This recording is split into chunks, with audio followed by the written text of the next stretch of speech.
오늘 오후 우리에게 주시는 하나님 말씀은 로마서 11장 33절로부터 36절의 말씀입니다. 로마서 11장 33절로부터 36절의 말씀, 우리 한 절씩 교도해 보시겠습니다. 깊도다 하나님의 지혜와 지식의 풍성하며 그의 판단은 헤아리지 못할 것이며 그의 길은 찾지 못할 것이로다. 누가 주의 마음을 알았느냐? 누가 그의 모사가 되었느냐? 누가 주께 먼저 드려서 갚으심을 받겠느냐? 이는 만물이 주에게서 나오고 주로 말미암고 주에게로 돌아감이라. 그에게 영광이 세세에 있을지어다. 아멘. 오늘 오후에는 모든 것의 이유 되신 주님이라는 제목으로 말씀의 은혜 나눌 때 하나님의 크신 은혜가 있기를 소망합니다. 우리가 흔히 하는 말 가운데 이런 말이 있어요. 핑계 없는 무덤이 없다. 예. 저 공동묘지 가면 우리 검단에서 저기 그 아라뱃길 라인 쪽으로 이렇게 가다 보면 아주 오랫동안 공동묘지로 쓰였습니다. 여러분, 공동묘지로 쓰이는데 두 가지 이유가 있대요. 하나는 우리 쪽이 서울 임금님 살던 그 시대에 서쪽이어서 그렇대요. 망자가 가는 곳이 서쪽이래요. 서쪽. 두 번째, 여기가 땅이 너무 좋대요. 네, 진짜 땅이 좋아요. 그래가지고 이쪽에 좋은 묘가 많고, 여러분 어느 도시를 가면 원당이라는 데가 있어요. 원당이라는 데. 그게 무슨 뜻이냐면 원을 달랜다, 그래서 원당이에요. 옛날 사람들은요, 사람의 살고 죽는 것에 대한 굉장한 두려움을 갖고 있었고, 또 동시에 신비로움을 알고 있었고, 그리고 사람이 죽는 것에는 매우 깊은 의미를 달았습니다. 그러니까 누가 돌아가실 때 저분이 이러이러한 병명으로 돌아가셨든 장례를 치렀든 다양한 사연들이 있다는 것이죠. 그래서 핑계 없는 무덤이 없다라는 말이 굉장히 뭔가 비판할 때 쓰이는 말처럼 들리지만 사실은 모든 인생은 의미가 있다는 소리로 들리더라고요. 저는 그 속담이 핑계 없는 무덤 없다.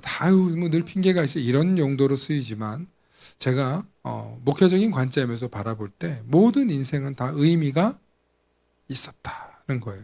모든 사람들은 자신이 의미 있는 인생을 살다가 가기를 원한다는 거죠. 그런데 그 의미와 목적이 영원한 것이 될 때, 그리고 그 모든 의미와 모든 깊이를 정말 제대로 된 분에게 의미를 두고 살아갈 때 정말 그의 인생은 그냥 한 줌 흙으로 돌아가는 것이 아니라 정말 아름다운 빛난 영광의 이름이 될 줄로 믿습니다. 어느 회사에 지각을 밥 먹듯이 하는 직원이 있습니다. 사장이 그를 불러가지고 오늘 또 지각했냐고, 왜 맨날 지각이냐고 그러니까 직원이 대답합니다. 사장님, 어젯밤에 잠을 자려고 했는데 잠이 오질 않아서 책을 읽다가 늦잠을 잤습니다. 아침에 일어났는데 버스를 기다리려고 하는데 버스가 파업을 해서 택시를 탔습니다. 택시를 탔는데 하필이면 길에 교통사고가 났습니다. 또 길이 막혔습니다. 그래서 늦었는데 또 회사를 들어오려다 보니까 갑자기 고양이가 제 발에 엉겨붙어서 계속 핑계를 대는 거예요. 사장이 한숨을 쉬면서 말했습니다. 정말 당신은 단 하루도 핑계 없는 날이 없군요 하면서 그 자리에서 직원을 해고했답니다. 참 너무나 당연한 얘기죠. 맨날 지각을 하니까 사장님이 가만히 있겠어요. 여러분, 사실 우리의 삶도 살다 보면 핑계가 없을 수는 없어요. 살다 보면 그럴 수가 있어요. 근데 저 사람은 또 핑계를 대네 하는 사람이 있잖아요. 그죠? 혹시 여러분들도 그랬던 적 없습니까? 지금은 안 그러시겠지만 아마 어릴 때 자라면서 왜 하필 나는 자꾸 변명을 하지? 난 왜 자꾸 핑계만 대지? 하면서 핑계 대는 인생이 싫고 변명하는 인생이 되기 싫어서 그리스도인 된 줄로 믿습니다. 사람은 우리 스스로를 그런데 그럼에도 불구하고 우리의 행동을 정당화하려고 한다는 거예요.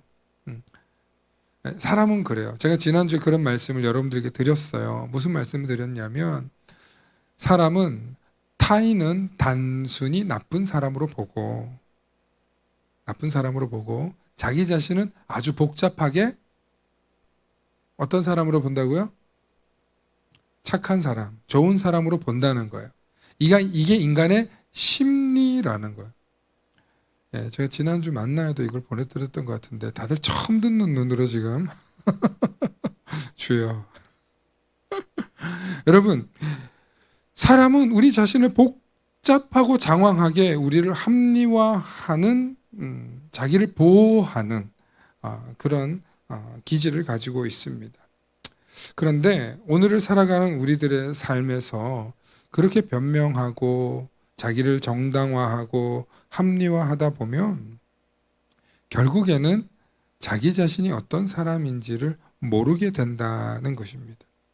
오늘은 우리가 모든 것의 이유가 되신 주님이라는 제목으로 말씀을 나누는데 사실은 우리는 그분을 알아야 돼요. 하나님을 아주 깊이 알아가면 모든 것의 이유와 근원이 되시는 하나님임을 경험하게 될 줄로 믿습니다. 바울은 그의 이제 노년까지는 아니지만 그의 신앙의 정수와 깊이가 담겨 있는 성경을 로마서라고 하는데 이 로마서 11장에 보면 오늘 33절에 이런 표현이 나오죠. 깊도다. 하나님의 지혜와 지식의 풍성함이요. 그의 판단은 헤아리지 못할 것이며 그의 길은 찾지도 못할 것이로다. 누가 주의 마음을 알았느냐? 누가 그의 모사가 되었느냐? 모사는 그 누군가의 지혜를 도와주는 사람이죠. 어느 누구도 하나님의 지혜와 지식의 풍성함을 알 수 없고 어느 누구도 하나님의 판단을 헤아리지 못하며 어느 누구도 하나님의 길을 찾지 못한다. 그러니 누가 주의 마음을 알며 누가 그에게 모사가 되겠냐? 이 이야기는 우리가 하나님을 다 헤아릴 수 없는 하나님은 지혜와 지식을 가진 분이신 줄로 믿으시길 바랍니다. 제가 아는 한 목회자 부부가 있어요. 저희랑 동년배인데 이분들 양가 부모님들이 다 목사님이세요. 목사님들이신데 어릴 때 너무너무 가난했대요. 너무너무 가난하고 돈도 없는데 정말 그때는 부모님들이 양쪽 다 목사님들이 아니셨대요. 나중에 이제 목회를 하시게 됐는데 아니 교회에서 목사님을 모시거나 집에 목사님을 모시면 나도 먹을 게 없고 용돈도 없는데 그렇게 부모님이 목사님 건 좋은 거 챙기더라는 거예요. 하루는 자기 교회 헌금 주고 집에 돌아올 차비도 안 주더래요. 엄마 아빠가. 그래서 그렇게 신앙생활 하면서 진짜 해도 너무한다라고 생각을 했어요. 근데 이 두 분을 보니까 두 분 다 목사님이고 전도사님이셨더라고요. 나중에 결혼을 해서 두 부부가 됐는데 제가 이렇게 보니까 이 두 분의 얼굴에 그늘이 없어요. 젊은데 그늘이 없어요. 저도 얼굴에 그늘 있어요? 그늘이 없잖아요. 여러분 사람 얼굴에요 그늘이 있어요. 가난하고 어려우면요 그늘이 있어요.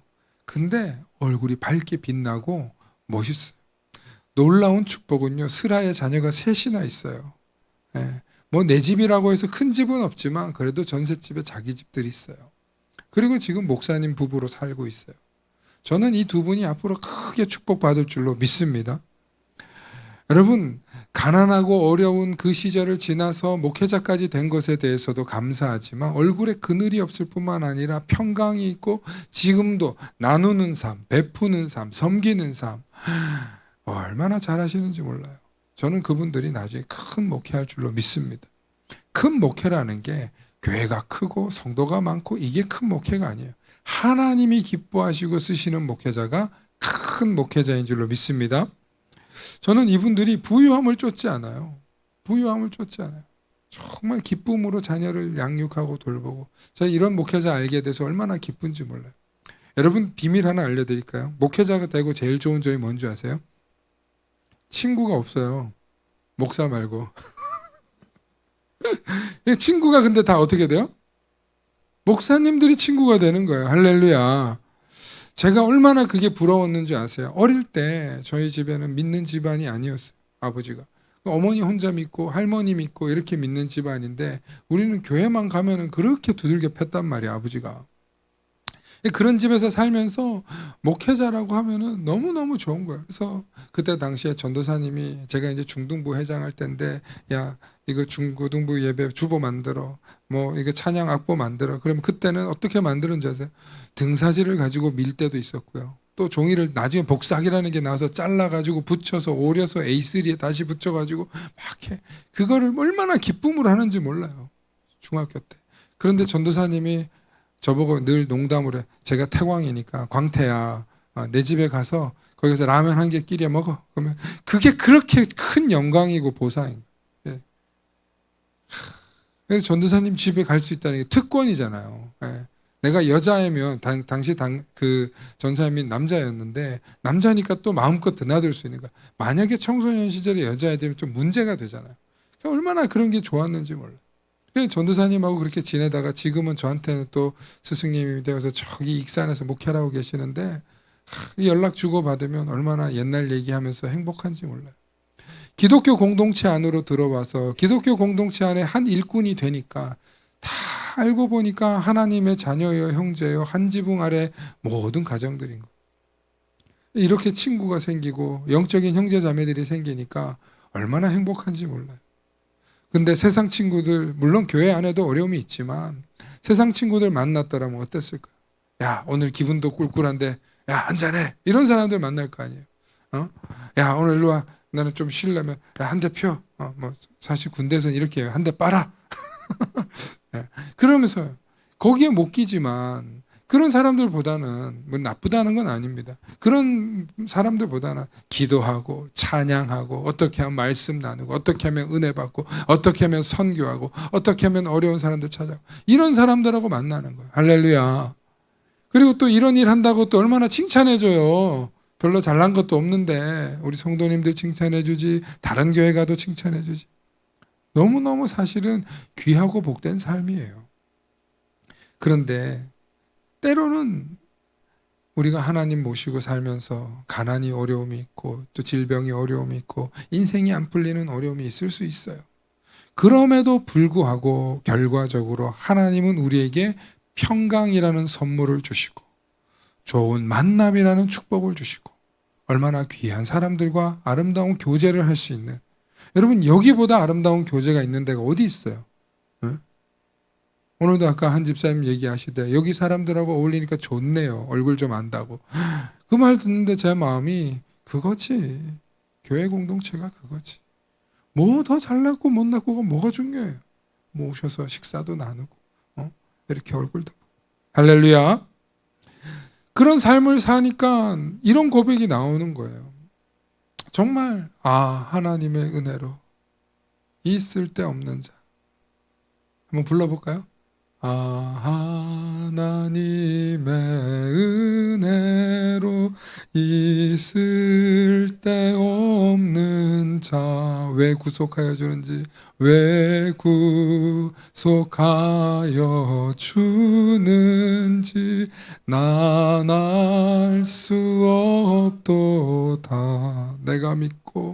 내가 믿고 또 의지함은 내 모든 형편 아시는 주님 늘 돌보아 주실 것을 나는 확실히 아네. 아멘. 아멘. 이게 은혜잖아요. 이 은혜를 아는 사람들끼리 모여서 서로 이야기 나누고 중보하고 은혜를 나눈다는 게 얼마나 복된 일이에요. 이 복된 거를 우리가 우리의 가족들과 우리끼리만 알지 말고 우리 자녀들에게 전해야 되는데 문제는 이게 하나님의 복음이 들어가서 그 사람을 불러야 그 사람이 이걸 깨닫는다는 신비가 있는 거예요. 할렐루야. 우리가 아무리 두드리고 전하려고 그래도 하나님이 안 불러주시면 그분들이 그 영혼이 구원받는 은혜를 못 누리는 신비가 있는 거예요. 이 말씀이 들어가서 하나님이 불러주시는 것을 경험할 수 있는 역사가 있기를 축원합니다. 이를 위해 기도하고 울며 또 부르짖는 저와 여러분들 되시기를 소망합니다. 그러니까 우리는 이렇게 모든 것의 근원 되시고 이유 되시는 하나님을 아니까 우리가 이렇게 행복한 거예요. 우리가 그 근원과 이유 되시는 하나님을 아니까 우리가 평안한 거예요. 노 교수님께서 일평생 성경을 연구하던 학자가 계셨는데 이분은 수십 년간 수많은 책을 쓰고 논문을 썼어요. 성경을 파고도 얼마나 팠는지 몰라요. 굉장히 지혜도 있지만 영성 있는 목사님이셨어요. 근데 이 교수님이 돌아가실 때 돼서 이렇게 이야기를 하는 거예요. 내가 평생을 공부했지만 내가 평생을 연구하고 성경을 파고 헬라어 언어 고대 언어까지 연구하면서 하나님 말씀을 팠지만 내가 아는 건 바닷가의 조약돌 수준도 못 되는 것 같다. 하나님에 대한 지식은 알면 알수록 너무 커서 정말 나 같은 것이 뭘 알까? 그런데 하나님의 지혜가 너무 크고 깊다는 걸 알았다는 거예요. 할렐루야. 그거를 알았다는 거예요. 그 어르신이. 그러면서 제자들에게 그 말 하시고 돌아가셨어요. 저는 그 이야기를 제 스승님한테 또 들었죠. 그분도 돌아가셨는데 참 그 말씀이 맞는 것 같아요. 그런데 신앙생활 하면 할수록 느끼는 게 뭐냐면 하나님의 깊이와 하나님의 우주와 하나님의 세계가 아름다운데 나는 모른다예요.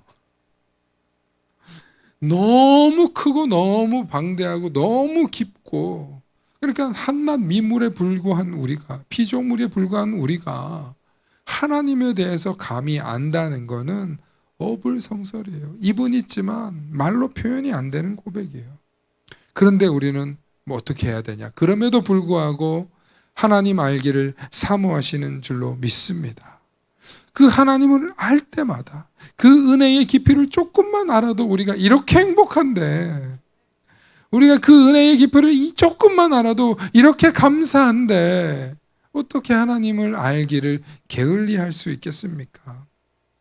오늘 로마서 11장 36절에 이는 만물이 주에게서 나오고 주로 말미암고 주에게로 돌아감이라. 할렐루야. 여러분 로마서 11장 36절 말씀을 보세요. 주에게서 나오고 주로 말미암고 주에게로 돌아감이라. 여러분 이게 무슨 얘기냐면 이것이 우리의 삶입니다. 이것이 우리 삶의 시작이고 과정이고 그리고 결국에는 우리가 나아가야 할 목적이라는 거예요. 제가 화면을 하나 준비했는데 여러분 시원하게 한번 보시기 바랍니다. 파란색으로 제가 만들었어요. 잘 보일지 모르겠지만 우리의 삶은요. 그 시작과 과정이 그리고 그 목적이 다 하나님께로부터 나온다는 거예요. 할렐루야. 여러분 이걸 알아야 돼요. 우리의 시작과 과정과 끝은 하나님이에요. 주에게서 나오고 주에게서 나오고 한번 크게 외쳐볼까요? 주에게서 나오고 아멘. 여러분 우린 다 주님으로부터 나온 존재인 줄로 믿으시길 바랍니다. 주로 말미암고 제 얼굴이 저 사이에 나오네요. 장로님 이거 좀 잘 해주세요. 주로 말미암고 하나님의 모든 섭리 가운데 있더라는 거예요. 할렐루야. 믿으시면 아멘. 지금 여러분들이 여기 계시고 지금 여러분들이 지금까지 살아오시고 지금 앞으로 살아갈 모든 것들이 주로 말미암은 줄로 믿으시길 바랍니다. 여러분 이것만 깨달아도 우리 인생이 되게 편해요. 진짜 편해요. 고난에도 이유가 있고요. 잘 나가는 거에도 이유가 있고요. 지금 내가 모르는 거에도 이유가 있고요. 다 이유가 있다는 거예요. 주로 말미암고 마지막으로 주에게로 돌아감이라. 아멘. 결국 우리는 주로부터 왔으니 주께로 돌아가는 최종 목적지가 하나님께로 돌아가는 것인 줄로 믿으시길 축원합니다. 그것이 하나님께 영광 돌리는 인생이더라. 바울이 깨달은 거예요. 주에게서 나오고 주로 말미암고 주에게로 돌아갑니다. 그렇다면 우리는 이 모든 것의 이유가 되시는 하나님께 어떻게 반응해야 될까요? 우리는 이 하나님께 어떻게 반응해야 되냐면 여러분들의 삶도 각자의 보석과 같은 삶인데, 여러분 우리가 보석 있잖아요. 보석 이름이 되게 많잖아요. 전 잘 모르지만 아는 건 다이아몬드, 금, 은, 동, 에메랄드 이 정도밖에 몰라요. 또 있잖아. 많잖아요. 그죠? 수백 개가 있대요. 그 보석의 이름처럼 여러분들의 삶도 보석과 같은 이름이 될 줄로 믿습니다. 여러분 하늘의 우주의 별이 그렇게 많대잖아요. 근데 거기에 별 이름 붙이다가 끝난대요. 별 박사들이 하도 많아가지고 하루에 100개씩 붙여도 다 못 붙인대요. 하늘의 별이 그렇게 많아요. 우리의 인생도 이 수억만 년을 사는 인생 중에 잠깐 찰나에 불과한 인생들이지만 우리는 하나님 보시기에 보석과 같은 존재인 줄로 믿습니다. 얼마나 하나님에 대해서 깊이 깨닫고 얼마나 하나님에 대해서 아름답게 아느냐에 따라서 우리가 하나님께 영광을 돌리게 될 텐데, 그래서 저는 이렇게 고백하면 좋겠어요. 나의 삶은 하나님의 작품인데 어떤 작품이냐? 나의 삶은 한번 자기 자신의 이름을 넣어서 한번 생각해 보세요. 한번 해볼까요? 누구누구의 땡땡땡의 삶은 한번 해봅시다. 가슴에 손을 얹고 누구누구의 삶은 해보셔요. 땡땡땡의 삶은 시작. 땡땡땡의 삶은 하나님의 뭘까요? 작품인데 어떤 작품? 파란색, 노란색, 오색 찬란한 빛나는 황금색. 여러분들이 한 분 한 분이 다 하나님께서부터 작품이에요. 그러니까 하나님으로부터 시작되었고 하나님으로 말미암고 하나님께로 돌아가는 우리 모두는 하나님이 기뻐하시는 영광의 작품이 될 줄로 믿습니다. 그것을 위해서 저와 여러분들을 부르고 계시는 거고, 우리가 하나님께로 더 하나님을 알기 위해서 더 나아가는 거예요. 그래서 매주 우리는 그것을 위해서 나아갈 때 우리에게 닥쳐오는 고난과 시련과 절망을, 그 역경을 과감히 뛰어넘고 이겨내고 또 그것을 딛고 승리하게 될 줄로 믿습니다. 이런 경험을 하셨던 바울이 감옥에도 갇히셨죠. 매도 맞았죠. 배가 파선하는 일도 있었죠. 오전의 말씀처럼 독사에게 물리는 일도 있었죠. 그런데 안 죽었죠. 그 독사를 불에 집어 던졌죠. 그것을 보니까 그곳에 있던 원주민들이 바울이 신인 줄 알고 갑자기 죽이려고 했던 식인종에 가까운 사람들이 복음을 받아들이는 일들이 있었죠. 여러분, 수많은 고난과 시련과 역경이 있지만 하나님이 역사하시는 일에, 하나님이 나를 쓰신다는 일에 여러분들이 믿고 나아가면 아름다운 일이 일어나는 줄로 믿습니다. 그래서 그것을 겪으면서 바울이 고백하시죠. 빌립보서 4장 12절과 13절에 나는 비천에 처할 줄도 알고 풍부에 처할 줄도 알아 모든 일 곧 배고픔과 배부름과 배고픔과 풍부와 궁핍에도 일체의 비결을 배웠노라. 제일 중요한 게 13절에 있어요. 함께 읽어보십니다. 시작. 내게 능력 주시는 자 안에서 내가 모든 것을 할 수 있느니라. 아멘. 여러분, 이게 정답이에요. 정답이에요. 내게 능력 주시는 자 안에서, 한계를 정해놨잖아요, 바울이. 내게 능력 주시는 그분의 능력 안에서 내가 모든 것을 할 수 있느니라. 하나님이 정해놓은 만큼, 하나님이 나를 통하여 일하시는 그 정해놓은 만큼은 내가 모든 것을 할 수 있다는 거예요. 여러분, 이게 틀린 말이에요? 맞는 말이에요? 한 개도 틀리지 않은 말이에요. 왜? 이게 바로 주로부터 시작되었고 주로 말미암았고 주께로 돌아가는 진리를 깨달은 사람만이 고백할 수 있는 능력의 고백인 줄로 믿습니다. 우리에겐 기도의 제목들이 있습니다. 우리는 풀어야 할 숙제들이 있으시죠. 또 여러분들의 가정사와 자녀들과 또 여러분들 속에 있는 질병 등등의 여러 가지 어려움들이 있을 줄로 압니다. 그런데 그 모든 일들도 하나님의 섭리 속에 있으며 하나님께서 일하시기 위해 우리 일을 통해 계속 연단하시고 만들어가고 있는 줄로 믿습니다. 여러분, 우리가 잊지 말고 포기하지 말아야 될 건 결국엔 우리가 누구 안에 있습니까? 주님 안에 있습니다. 하나님 안에 있습니다. 이것만 잊지 않으면 반드시 승리하고 오늘 말씀 마지막에 그의 영광이 세세토록 있을지어다. 그런 고백이 우리와 또 우리 삶에 있기를 소망하며, 혹은 지금 낙담되시는 일이 있거든, 혹은 지금 여러분들이 마음이 조급한 일이 있거든, 하나님 안에 있다는 그 마음, 그 믿음을 꼭 붙잡고 흔들리지 마시고 좌절하지 마시고 또 염려하지 마시고 불안해하지 마시고 속상해하지 마시고 승리하실 수 있기를 축원합니다. 함께 기도하십니다. 좋으신 아버지 하나님, 감사합니다. 우리가 하나님께로부터 왔으며 또 하나님으로 말미암아 이루어지고 있으며 하나님께 또 돌아가고 있는 사실을 깨닫게 하여 주시옵소서. 그래서 모든 것의 이유가 하나님이심을 깨닫게 하셔서 우리의 눈과 우리의 입과 우리의 생각과 우리의 마음이 오직 하나님과 교통하며 또 하나님이 기뻐하시는 말과 행동과 삶으로 살아내는 우리들이 다 될 수 있도록 주여 하나님의 깊이와 지혜와 지식을 깨닫게 하여 주시옵소서. 지금까지 우리를 지키신 하나님께서 앞으로도 우리의 삶을 하나님께서 보살피시며 인도하시는 그 은혜의 하나님인 줄 믿으며 담대히 승리하는 한 주가 될 수 있도록 축복하여 주시옵소서. 감사드리며 우리 주 예수님 이름 받들어 기도 올리옵나이다. 아멘. 아멘.